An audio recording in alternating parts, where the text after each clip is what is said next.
আসসালামু আলাইকুম ভিউয়ার্স, আজকে আমি মুরগির মাংসের ঝোড়া রেসিপি রান্না করব।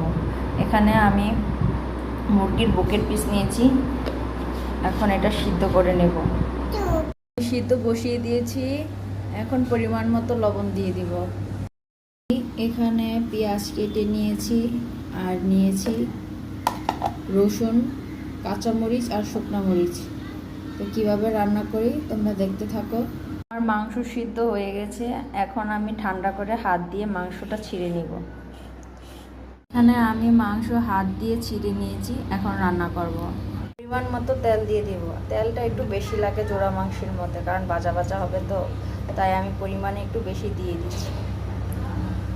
তেল গরম হয়ে আসছে, এখন পেঁয়াজ কুচি দিয়ে দিব। আমি পেঁয়াজ ভেজে নেব। গরম মশলা দিয়ে দিব। মাংস ঝোড়াতে পেঁয়াজের পরিমাণটাও বেশি দিতে হয়। আদা রসুন বাটা পরিমাণ মতো দিয়ে দিলাম। স্বাদ মতো লবণ। সুন্দর করে এখন ভেজে নেব। আমি এখানে গুঁড়ামরিচ ব্যবহার করব, তাই কাঁচামরিচ কম দিয়েছি। 1 চামচ গুঁড়ামরিচ দিয়ে দিলাম। হলুদ গুঁড়ো 1 চামচ, ধনিয়া গুঁড়ো 1 চামচ। এই পর্যায়ে আমি সামান্য পানি দিয়ে দিব, যাতে মশলা পড়ে না যায়। এখন ভালো করে কষিয়ে নেব মশলা কষানো প্রায় হয়ে গেছে। এই পর্যায়ে আমি 1 চামচ লেবুর রস দিয়ে দিব। দিয়ে দিচ্ছি জোড়া মাংস। সুন্দর করে মশলার সাথে মিশিয়ে নেব।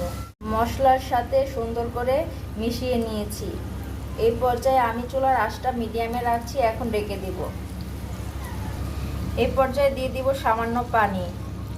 বেশি পানি দিব না, কারণ হচ্ছে আমি এটা ভাজা ভাজা করব। তো দেখতে থাকো কিভাবে করি। শুকিয়ে তেল ছেড়ে দিচ্ছে, এই তেলের মধ্যে আমি সুন্দর করে ভেজে নেব। আমার এই পর্যায়ে মাংস ভাজা শেষ, এখন আমি নামিয়ে নিব। নামিয়ে নিয়ে রসুন আর শুকনো মরিচ ভেজে নেব। আমি শুকনো মরিচ আর রসুন ওই একই তেলে ভেজে নিচ্ছি। আমার মাংস ঝোড়া রেসিপি ডান। ভালো লাগলে একটা সাবস্ক্রাইব করে দিও, একটা লাইক করে দিও।